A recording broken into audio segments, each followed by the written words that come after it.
The Sussexes have been accused of fighting a war against themselves after a torrid few years.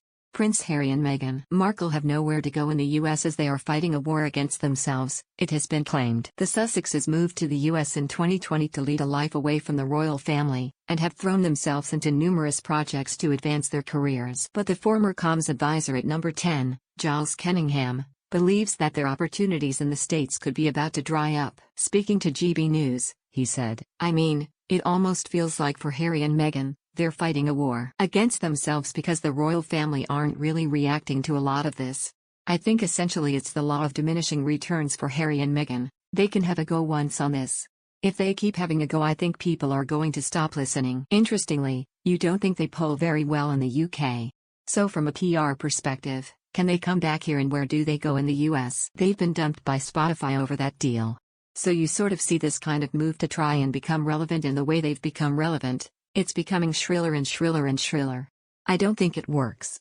Meghan's podcast with Spotify was cancelled earlier this year, and the company's head of podcast innovation and monetization later called the Sussexes grifters.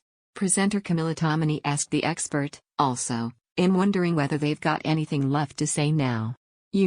The so-called alleged royal races who questioned Archie's skin tone or future baby's skin tone have been outed as the King and the Princess of Wales. And yet, at the same time, most people don't think that it was racist to suggest it in the first place. But secondly, it takes a sting out of any book that Meghan was planning to write or any further revelations. I'm kind of looking at them thinking, what more do you now have to say? Mr. Cunningham replied, yeah, they're just looking very bitter instead of actually just standing back and moving on with their lives. The comments come after Omid Scobie's new book, titled Endgame, sparks more controversy between the Sussexes and the royals.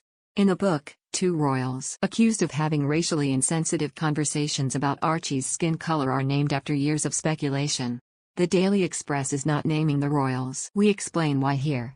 The allegations first came in 2021 when Harry and Meghan told Oprah that concerns were raised about their son's complexion but did not name who had raised them.